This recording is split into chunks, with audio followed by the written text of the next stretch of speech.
I don't think I was even this hyped for Alpha Omega. Trash map, by the way. Yeah, it's beautiful. Oh, wave gun first hit! Again. Again. Go on, Queen. A day to go in that door. What? Oh fuck, I just realised I'm gonna drown in here. That's not gonna be what's gonna kill me. What? Alright, you owe me, Jug. Instantly Holy gives it to you. smokes. Oh my god. Here we go. Yes. Oh, it's she's only a looks so that's cool. sick. I'm down. I got killed. I got the Mark II, no way. Oh, that's subtle. Alright. Poseidon's Wrath. Oh my god, it's so good. Zombies are clipping through walls with it, that's how good it is.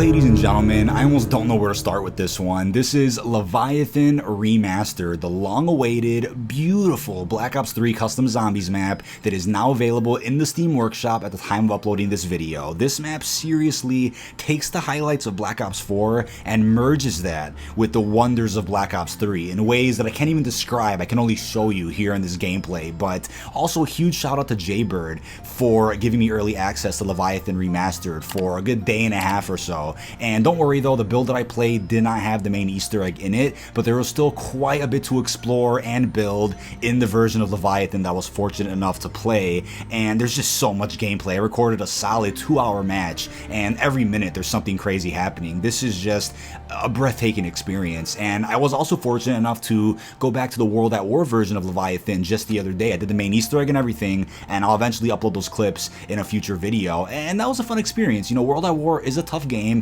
The mechanics aren't exactly co-op friendly at times. It could be a bit of a pain. This is called a remaster, but there are quite a few elements of this map that feel like a reimagining of the original, and all for the better as well. Also keep in mind, the Panzer looking boss that we saw in the trailer was also not available in this build. I'm sure many of you guys are wondering that, but I have a list here of so many things to go through with this gameplay. First off, the new shield. It is incredible. Obviously, an original shield as well, and not just a copy-paste of a shield we've seen before.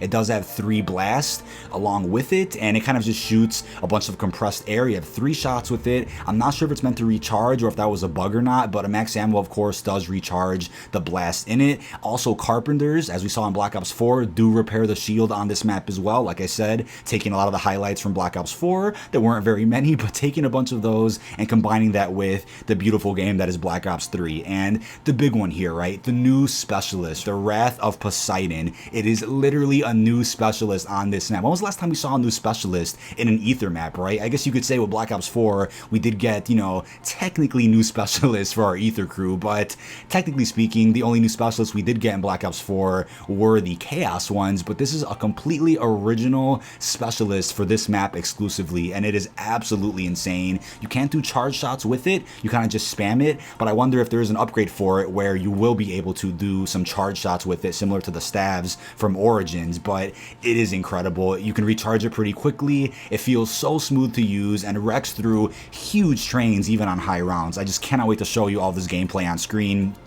We know we have the 1-inch punch from the World at War version of Leviathan that is not available in this build that I played either, and it actually was required for one of the challenges. So yes, right when you spawn in, you'll notice that we have a similar challenge system to Revelations. There's 3 challenges on this little podium. You know, by doing them, you'll get anything from a pack-a-punch weapon, a max ammo, to a free perk. Very similar to Revelations, as I said, but there were, I think, 2 challenges I actually couldn't do. One of them being get kills with a 1-inch punch. That wasn't available in this build, and the other one was, I think, get kills with the steam trap. The steam trap was not available in my build either. Now, along with that, we also have that harpoon gun that we saw in the trailer that also wasn't available in my build, but I do have a decent idea as to where we will be building it once the Easter egg is live, since I'm sure it is quest related, but it definitely wasn't a box weapon, and I cannot wait to get my hands on it in the next few hours. But we also have the return of both the wave gun and the ray gun Mark II, both of which were also featured in the original Leviathan from World at War. Glad to see those return. But speaking of weapons now. This is one of the coolest highlights of my experience with Leviathan Remastered. Literally all of the Black Ops 1 weapons that are featured in this map are directly remastered by the crew that made this map. They are not ported weapons from Black Ops 3 whatsoever. I do know in Black Ops 3 we saw the return of weapons like the M14, RPK, Olympia. They did not port those weapons into Leviathan. They fully remastered those weapons from the ground up, which is a really nice touch on the map itself. This map plays literally extremely similar to the original in terms of weapons, right? Just all the weapons feel so much better in Black Ops 3, obviously, so it's great to see those weapons remastered for current gen hardware. There's an amazing pack-a-punch system, super easy to get around, right? All you have to do is wait for the submarine to essentially float above you. You just jump into it and boom, you're in pack-a-punch. And the submarine comes around like every couple of minutes depending on where you are around the map. It's such a great system, a very user-friendly system, a noob-friendly system, or even a public lobby system, I should say. So the pack-a-punch system is just great for everyone, and I love that. We do have around, I think, 10 perks on this map, 2 of which are back from World at War. They were custom perks. One of them is Vigor Rush, which essentially enhances every couple of bullets that you shoot, essentially making your weapon, you know, feel like it has an AAT on it, because you can't double pack-a-punch on this map, but with Vigor Rush, it's just as good. And we also have this reserve ammo type of perk, kind of similar to Bandolier Bandit from Black Ops 4. Glad they brought those 2 perks back, because they were a nice touch in the original version from World at War. There's also sharks and floatables around this map, which you can shoot to get power-ups, so this is a great strat if you're in a tough situation where you need a max ammo, need an insta-kill, need a fire sale. Just shoot some of the sharks, shoot some of the floatables, and you'll get some pretty solid power-ups from it. And when it comes to the power-ups, it does feel like the frequency of power-ups is a lot stronger in this map than most other custom maps in Black Ops 3. I noticed that in World at War as well when I played the original Leviathan. The power-up frequency was just pretty ridiculous, and I'm glad that they kept it that way for this remaster. You'll see quite a few power-ups, not nearly as many as if you had a power vacuum, but still a fair amount and more than usual.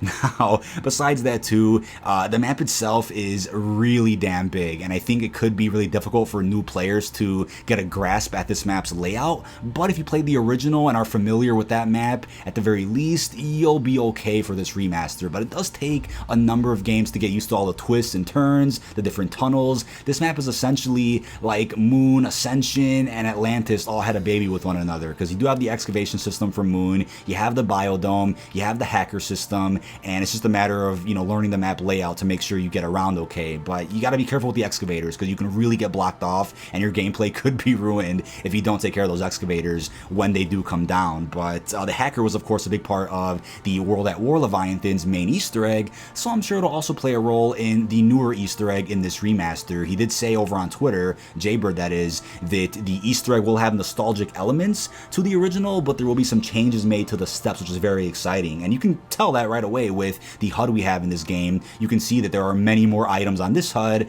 than we had at all in the original. The original of course didn't show you much, but in this remaster you can see there are quite a few parts that are quest related and not related to the actual shield or the specialist. And another couple of notes here, we have PhD Flopper, which has returned here, and he essentially enhanced it to work like PhD Slider from Black Ops 4, so it's not completely useless, still helps you out with explosive damage, and when you slide you'll see the explosion behind you, which is a really nice touch. Now last but definitely not least, we also have Glitching Queen herself doing the voice lines of the computer lady that warns you when the excavator is going to breach a certain area of the map. A super nice touch on that classic Moon mechanic that we're all familiar with. But while we were in game playing this early build, Queen actually noticed that the boss that we saw from the trailer can be seen lurking around when you open this specific door. As you can see, you'll just be seen walking in the distance. Reminds me a little bit of Brutus when you first spawn in on Blood of the Dead. We couldn't shoot him, we couldn't spawn him in, there was no force trigger for him. He's just walking around lurking, which does make this map even creepier. So I'm wondering if when the Easter egg is live, he'll just randomly spawn in every 8 rounds or something, or will he be used for the main Easter egg? Is he the main boss fight?